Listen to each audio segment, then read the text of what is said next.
Hello and welcome to Who Needs Western Civ, a podcast about liberal arts and classical education. I'm your host, Clay Green, a postdoctoral fellow here at the Hamilton Center for Classical and Civic Education at the University of Florida. Today I'm joined by Paul Freedman. Paul is the Chester D. Tripp Professor of History at Yale. He received his BA from the University of California, Santa Cruz, and his MLS and PhD from Berkeley. Paul has published many monographs and collections of articles on medieval history, and he has recently begun a second publishing career in the history of cuisine, especially American cuisine. In both fields, he has excelled. Frankly, his CV will take your breath away. And I'll just add that if you're intrigued by Professor Freedman's work, his early Middle Ages lectures are available on YouTube, and they're required listening for anyone interested in the history of the idea of the West. Thank you very much for being here, Paul. It's great to be with you, Clay. So I wanted to ask first about this late career transition that you've made. It's not a complete transition. You're obviously in both fields, but why did you expand your interests from medieval to food history? Well, I'll give you a simple explanation and then a slightly more complicated one. The simple explanation is that I was interested in spices and why they played such a role in things like the voyages of da Gama and Columbus that arguably are the most cataclysmic events of the last 1,000 years since they introduced Europe and it started to the rest of the world and started its colonial empires. And these voyages were motivated by products that were not strategically necessary. Nobody died because they couldn't get enough cloves or nutmeg. So I'm kind of interested in luxury products. And so that was the bridge to an interest in food, which is another thing where beyond biological survival, I've always wanted to look at why different cuisines exist, why people prefer hot foods in some countries or even some parts of some countries, like in China, in Sichuan and Hunan, but not elsewhere. The longer explanation, or at least more complicated explanation, is basically in order to work on the spices book, I was able to get a fellowship at the New York Public Library. And while I was there, they had an exhibit of their menus, a selection, because they have, in fact, 40,000 menus. It's the largest collection of restaurant menus in the United States. And I was just fascinated by these documents as works of art, as, you know, people ate such different food in the United States 100 or 150 years ago. Why is it that terrapin seems to be one of the most popular dishes in the 19th century, or organ meat? You know, when did Americans stop eating organ meat? Or when did Americans decide that women and men like different things? So that's really the kind of basic origin.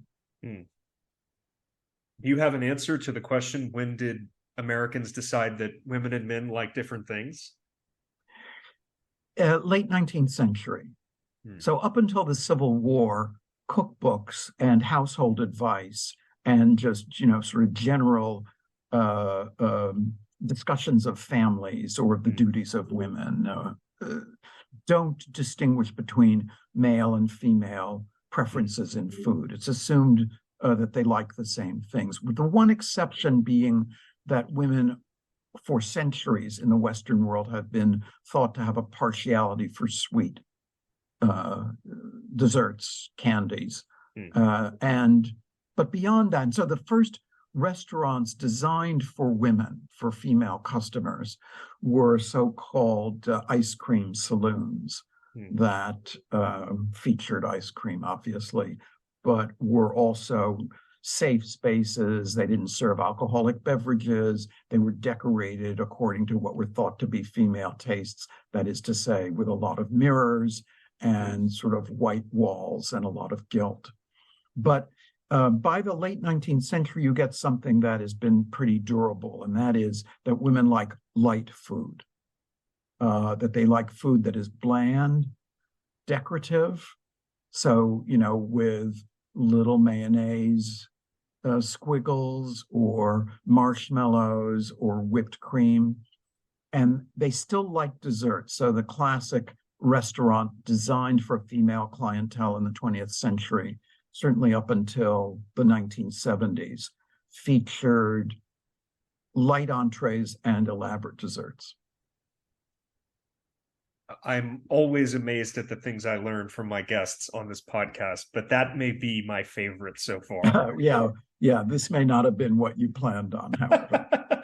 Well, you're indulging my own curiosity, so I'm grateful. Let's get to our proper discussion. This is a podcast about Western Civ and great books courses. Could you start by saying a little bit about your own educational background? What kind of education in something we would call traditionally Western Civ did you receive in school, whether it was in the university or earlier? Actually, I never took a course that was explicitly Western Civ, and I had a peculiar educational career in that I went to a progressive school, as they used to be called Walden in New York City.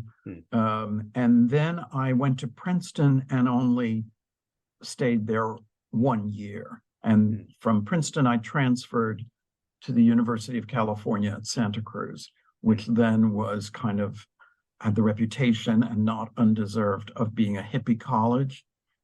We had no grades. It was a new public institution, but out in the middle of a redwood forest. And so I had a fairly traditional education at Walden, despite its name. And I also had fairly traditional tastes in reading. So I didn't read classical literature that much. I became a medieval historian kind of on my own, or as a result of my own reading. I took fairly standard literature and history courses at Princeton and continued them to the extent possible at Santa Cruz. But I never was in something like the Columbia Contemporary Civilization course, or Chicago, or St. John's. And when did you learn Latin? I learned Latin beginning as a freshman in Princeton, because I knew that if I wanted to study the Middle Ages at an advanced level, that was a prerequisite. So you'd already made up your mind, even as a freshman, that you wanted to be a medieval historian. Yeah, I changed my mind a couple of times, but I came back to it. So I wasn't all that fixed. I would have liked at one time to have been a diplomat. I at one time thought of going to law school. I I went to this hippie college, so I spent part of my junior year teaching English in Indonesia for credit, and flirted with the idea of studying Southeast Asia. But yeah, that was my first love, and I came back to it. You might have had better meals as a diplomat than an academic. Oh no, I don't think that's true. I think I would have had to have sat through a lot of very tedious meals with. I would have had maybe better cutlery and more porcelain. Fair enough. I know that you teach in the directed studies program at Yale. Listeners might not know what that is exactly. Could you explain a bit about what that program is and what you think is the value of it? Yes, this is a great books course. It is for freshmen, and it's optional. So the fact that it's optional means that it's not seen as the university is imposing a Western Civ agenda.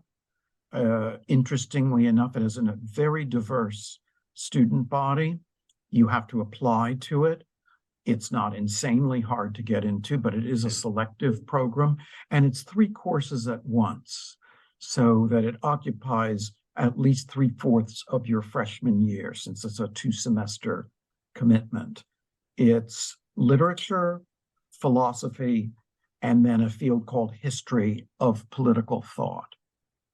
So in the literature course, you might start out with Homer, in philosophy, Plato or the pre-Socratics; in history of politics, Herodotus or the Bible. And so the first semester goes to the end of the Middle Ages, the second semester from the Renaissance to now. So I want to dig into that a little bit. Where did the program come from? It was developed after the Second World War, and it was partly typical of responses to the cultural menace of the Soviet Union as it was seen, or of communism. It was an effort to educate the elite, or at least the educated population of schools like Yale, in what the values are that we're defending, what the origins, where America is seen as the defender of Western civilization against the totalitarian movements that had erupted in the early 20th century.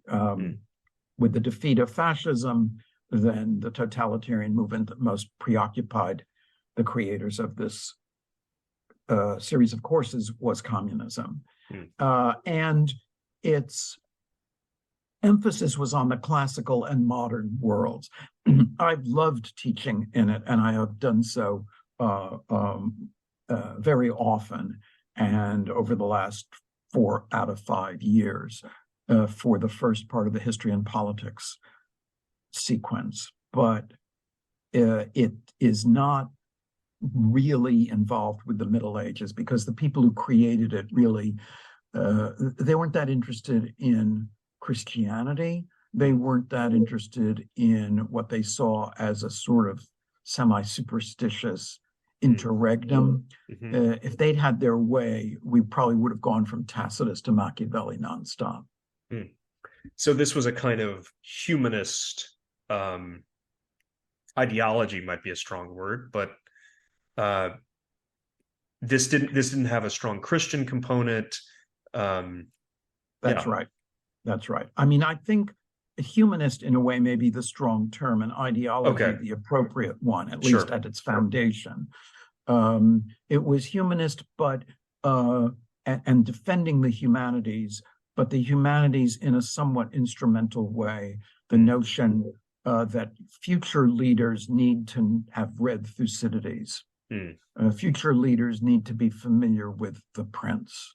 Future leaders, need to understand Hobbes' Leviathan. That is a classical ideal. Indeed. Do you think there's value in? Well, let me just set this up a little bit. The Chinese tradition, educational tradition, has what we could call a classical element to it. They study classic texts. They're in fact tested on it in order to, not currently, but 100 years ago, tested on it in order to enter the civil service. The British Empire did something similar with classic texts, especially Greek and Roman classics, but also some English texts. And of course, in the classical world, it was expected that there would be this kind of classical education, which really does mean education in specific classics, specific languages that are understood as, usually understood as superior. This is simply the way that the ancient Romans looked at it. Cicero's language is better than someone else's language. Homer's language is better than someone else's language. Well, I really don't want to set you up too much besides asking you to comment on that way of teaching, that idea of education. Where do you think it comes from? Do you think it has real value? Do you think, well, I don't want to lead you in any direction whatsoever. I would just like your comments. Sure. I think the difference between, say, the Chinese model, where it's really not as instrumental as the directed studies model or other things in the 20th century. Maybe the British is in between. So the Chinese model, I mean, they were examining them on calligraphy and on poetry. So nobody claimed that you needed to know a ton of poetry in order to administer a province. So it's the creation of an elite intellectually and the perpetuation of a literary tradition, essentially, a literary artistic tradition. And in directed studies and in the United States, which has always seen itself as a more pragmatic or applied kind of civilization anyway, the notion is more you read the classics in order to get a better idea of how to live and how to lead a collectivity. So how to live would include, and the Greek and Roman works encompass both the best kind of government for the city and the best kind of behavior for the individual. And these are inextricably linked in works like Plato's Republic or Aristotle's Politics, but also in things like Aquinas's writings. So this idea that you need to read the classics in order to be in touch with the tradition is common to all of these, but that tradition and how applicable directly it is to the political and moral situation in the present rather differs. In the case of Britain, learning Greek and Latin did not equip you to go out to India and fight for the British Empire. Or if it did, it was somewhat, to put it mildly, indirect. In other words, they're actually learning Greek and Latin and translating from Greek into Latin and Latin into Greek, whereas the directed studies model is just read Livy or Plutarch in English. We're interested in the content, whereas in the Chinese, and really, I'd say 80% in the 18th, 19th century British case, it's the mastery of esoteric and very difficult knowledge that nevertheless will train your mind or at least separate out an intellectual elite. That's an interesting point. In John Stuart Mill's inaugural address at Edinburgh, he talks about how knowledge of Greek and Latin, literature, culture, history, etc., is valuable precisely because it teaches us about another civilization that is strange to us, not so strange, he thinks, as a civilization like China. He thinks China is so strange that we can't really learn anything significant about it. But Greece and Rome are different enough that learning about them is a significant challenge to all of our assumptions and beliefs and all these kinds of things, and helps us see our own civilization in a new light. The idea being a person who only knows one country knows no country, this kind of thing. And that is very different, I now see, from the idea that these things are good for your soul and good for the city simply to know. John Stuart Mill would be very surprised to think that you needed to read Thucydides in translation because the strangeness was part of the point. Right. And certainly in teaching the Middle Ages, I emphasize both the strangeness, because I want people to think about the Middle Ages in the terms that the people of the time might have, but also its relevance or its status as the origin of many of our institutions and thought patterns, not just Christianity and the Catholic Church, but things like the university or Anglo-American common law, or many aspects of constitutionality. So I see that, and I see the sort of both the unfamiliar and the familiar in the sense of or original. Obviously, I think we would not simply dismiss China as too alien to be studied. Yeah. And we also that's Mill's parochialism in some right, ways. and also well, AI is probably going to make translation automatic and easy very soon. So we haven't put a premium on learning Greek and Latin, at least since the early 20th century.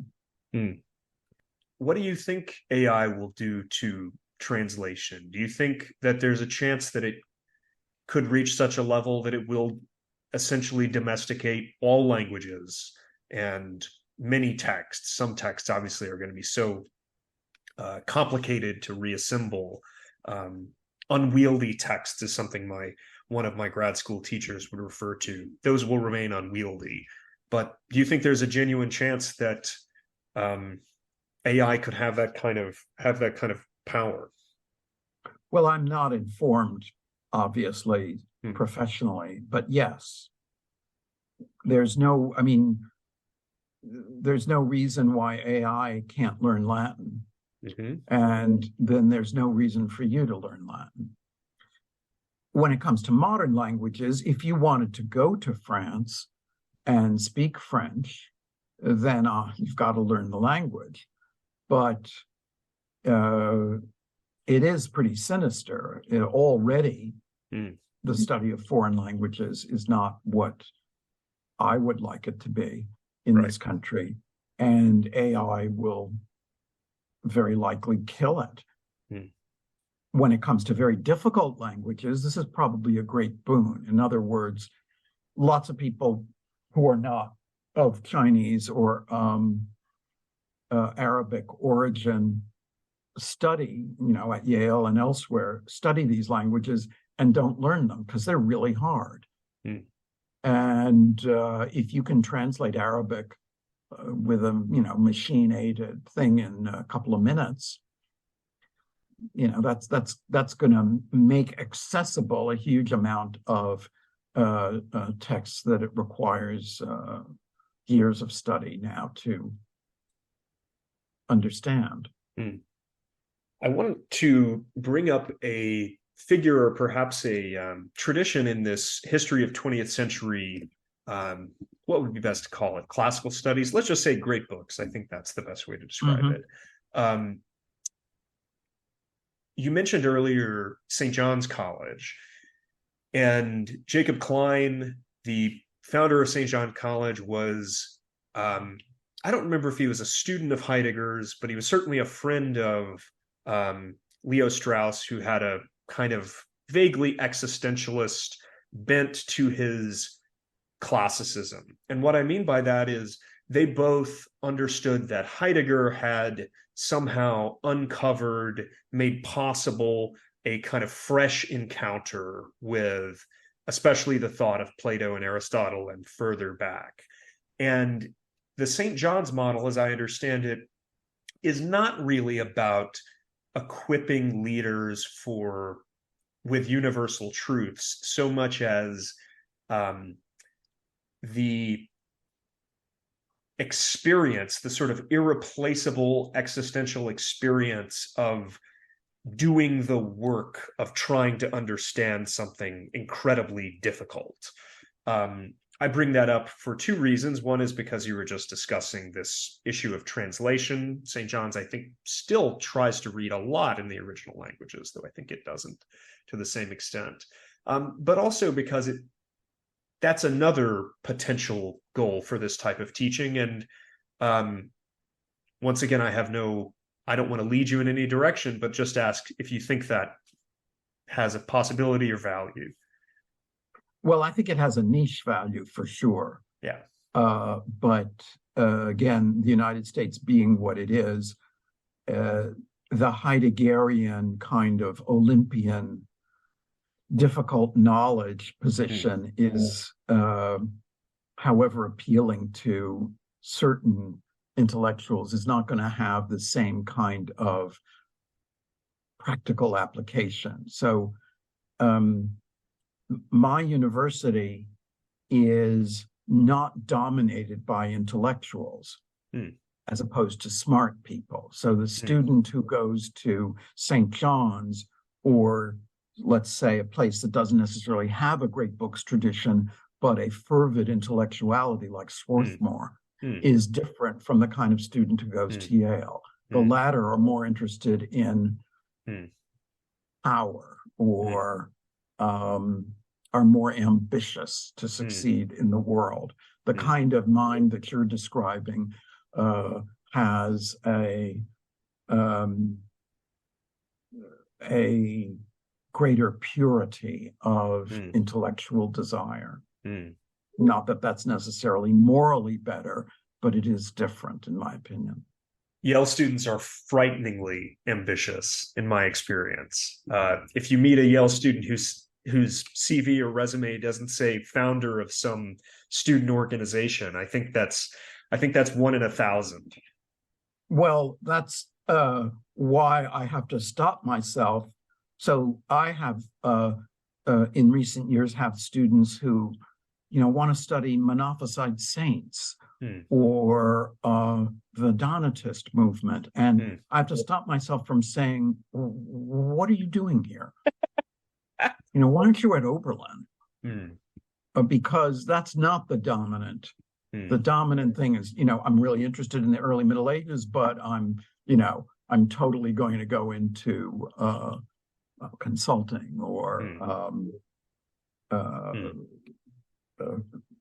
VC, or start my own app.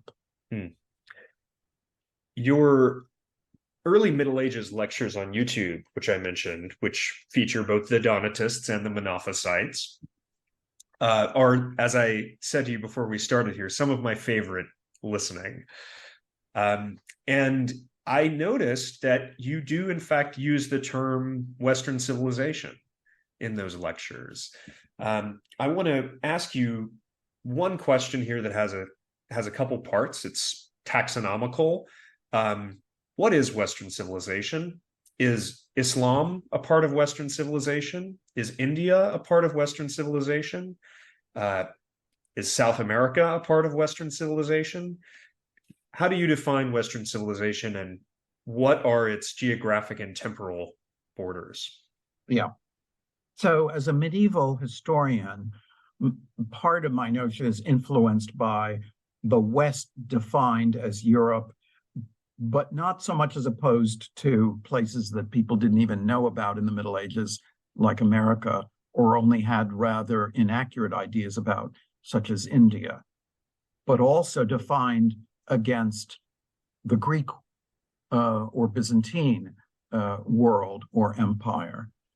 And so the terms go from what we teach in directed studies. I would say the chronology rather goes from what we teach in directed studies from Greece to modern Europe and America.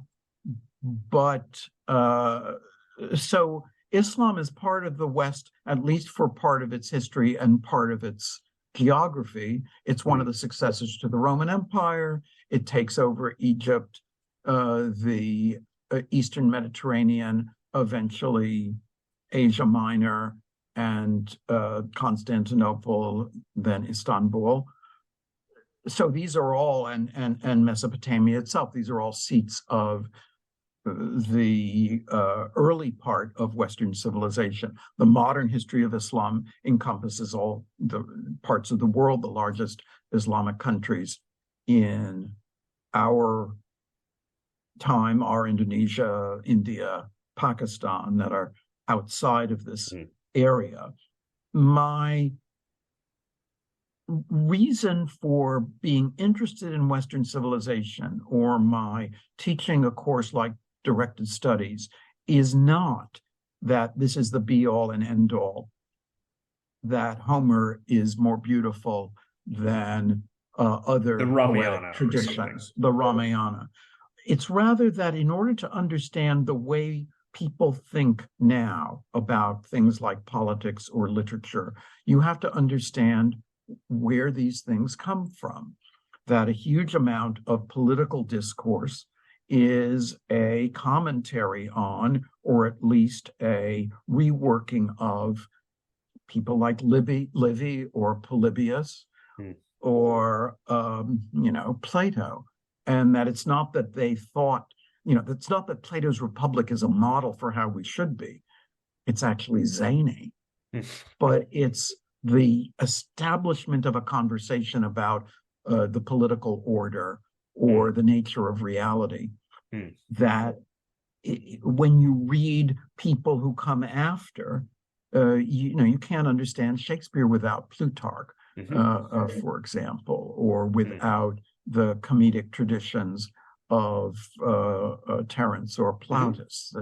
Simply looking at the foundations of things, in my opinion. As you know, the word civilization is, in its origin at least, not a neutral word. It is a positive word. It is something distinguished from other things. Civilization, in its Roman sense, was something that only certain people had. Civilization was what civilized peoples had, as opposed to what barbarians or outsiders had. When you use the word civilization, are you using it in a more neutral sense? And what's your sense of that echo of the older sense in the word? I think that the tendentious term in Western civilization is Western rather than civilization, because there are multiple civilizations. The Greeks and the Romans, as you said, defined civilized as opposed to barbarian. Yeah. And the criteria were things like settled versus nomadic. So barbarians move around. Urban versus pastoral. Barbarians eat, again, according to the Greek stereotype, raw meat or don't cook, whereas civilized people cook often rather elaborately. So there are civilized people have writing, barbarians do not. There are these kinds of indices or signals of civilization. So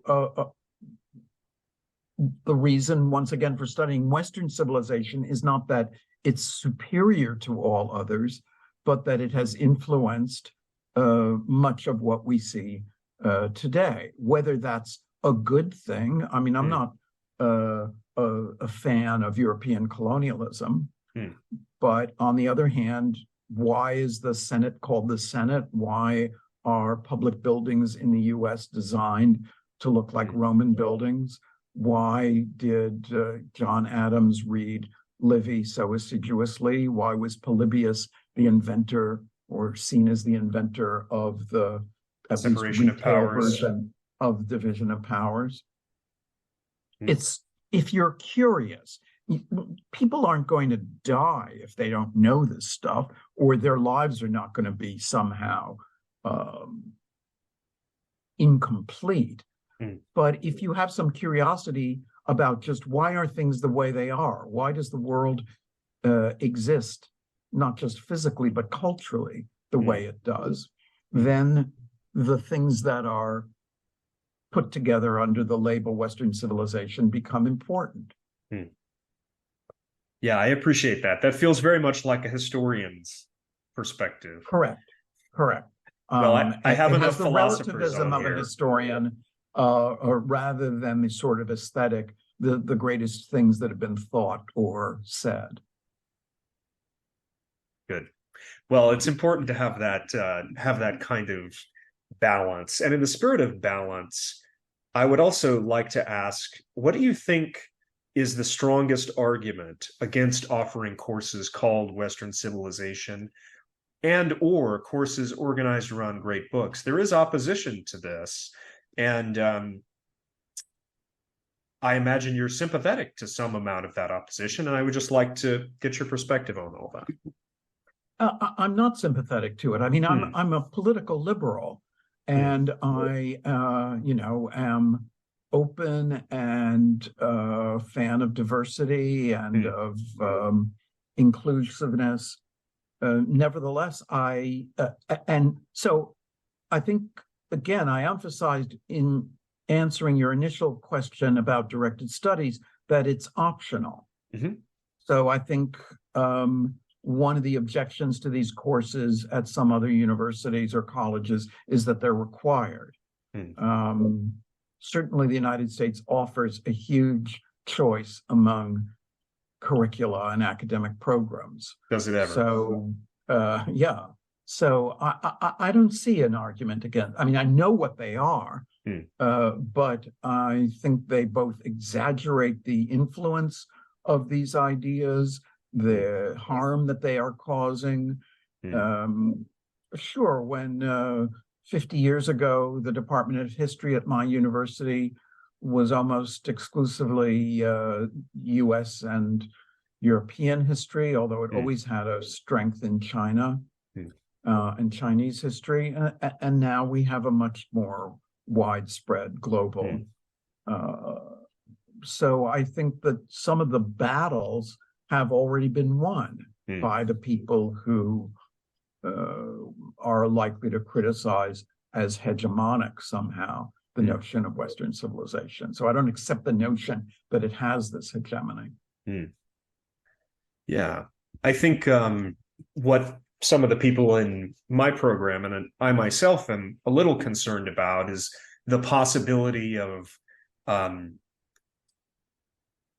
granting, in fact, as a premise that the battle has been won, dethroning the hegemony of Western Civ courses, this kind of understanding of a tradition, that perhaps there's a danger. I don't want to overstate this, but there's a danger of it getting simply provincialized and of a kind of deracination of a sense of cultural heritage, including intellectual cultural heritage. I think that's a danger, but I think it comes more from the right than the left, frankly. I think that the enemy of the humanities is not the woke or diversity inclusion culture. The enemy of the humanities is a harsh, business is the most important thing, economics major. Why should we pay for people to study French literature? We should only support things that are of direct relevance, benefit to society, and that is much stronger as an ethos in the United States than the fussing about Western Civ is imperialist. You'll certainly get no argument from me that the extent of corporate power and more than that, the accounting major type thinking is doing a real number on higher education. That's why humanities majors have declined, not because of diversity. Yes, thank you for that answer. I mean, that's my opinion. I can see a case that, for example, if an English department has stopped offering Milton, and in the name of somehow an egalitarian agenda, that discourages a lot of people from becoming English majors. So that I'm not saying that is a non-problem, but the threat to the humanities, including Western civilization, the classics, knowledge of Latin and Greek, is by far, in my opinion, a product of the dumbing down of the United States, which is partly the harnessing of its population to some kind of applied and unimaginative world. Plato's cave but even without the shadows. I am sympathetic to that second part. I find horrifying the idea that by far the most famous images, symbols, names in the world, certainly in America, are things like the Nike swoop or the Pepsi logo or the Coke logo, things like this. I sometimes wonder if they aren't more famous than the cross or the Star of David or other things Indeed. that are ancient. I agree. I find that terrifying. So while we're talking about legacies, I wanted to bring up a silly recent point that could bring something interesting from you. There was a recent social media craze to the effect of, quote, "Men think about the Roman Empire every day." This crossed my path. This crossed my field of vision in a variety of ways. There are a lot of things that could be said about this. Let's put aside the obvious gender comparison or gender question that men think about the Roman Empire, and just think about the larger question here. Why is the Roman Empire so vivid for us as a model and as a spur to thought? Obviously, as you say, and I don't want to just steal an obvious answer that you might give, but there's the Senate. There are our banks that have this Greco-Roman, of course, it's really Greek, but this Greco stolen to become Roman style. Is there something particular about the West that continues to return to the idea of the Roman Empire? And what is the role of the Roman Empire in the cultural memory of the West? Is it the largest figure that looms in the cultural memory of the West? Well, my question for you is, I'm familiar with this viral theme, Yes, but I don't quite understand what they mean by Roman Empire. In other words, are men supposedly thinking about this, or people supposedly thinking about this because of its decline and collapse? Or are they thinking about it in terms of things like gladiators or the aggressive expansion of the empire? In other words, yeah, so that's my question. I think part of the story is that people are observing the decadence, decline, and dysfunction of our political culture, right? And so foreseeing our descent. that's and there are a couple of ways of likening it to the Roman experience. So the rise of Julius Caesar, the world depicted by Plutarch, and then more positively by Virgil, or Cicero's description of essentially the collapse of the Roman Republic and the rise of a monarchy. The other is the actual fall of the Roman Empire in the, arguably the 5th century. And it's the fall of the Roman Empire in the West and not the East, because Constantinople survives for another 1,000 years. But so I actually accept some of this, because I said to my class in the early Middle Ages, which begins with the Emperor Diocletian and succeeded by a lecture on Constantine. So around 300 AD it begins. And this semester ends with the Vikings and roughly 1000 AD. So it encompasses the collapse of the Roman Empire in the West. And I told the class, I've taught this for 40 plus years, and every year it seems to me to be more relevant. So yes, there really is a similarity to a power that is a global, as it was understood at the time, empire, a wealthy civilization, a civilization that loses its way, arguably, culturally, before it loses its way militarily and politically. And a world in which people are aware of their own moral decline, wringing their hands about it, and then going into dinner and driving their car and flying and, destroying the environment. Guilty on all charges, I think. Yeah. I mean, so I think that that's why it's so vivid, and that while it's not distinctly Western, it is it is something that is peculiar. It's relevant to the rest of the world, but it's peculiar to the United States. So I can't remember who it was who said that America went from barbarism to decadence without ever tasting civilization. But I think it's a footnote to that observation. Thank you, Paul, for that. That's great. I sometimes tell my students, if they're not impressed by the Roman Empire, they don't get impressed easily. Not talking about its morals, but if you've ever been captain of a volleyball team. Give me just a moment, Clive.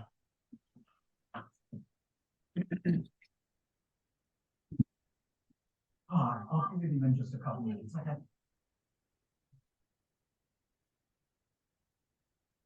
I sometimes tell my students that if you've ever been captain of a volleyball team, you should realize how hard it is to run an empire of and millions. to run it for 800 years. I mean, just it really is the eternal city from that point of view.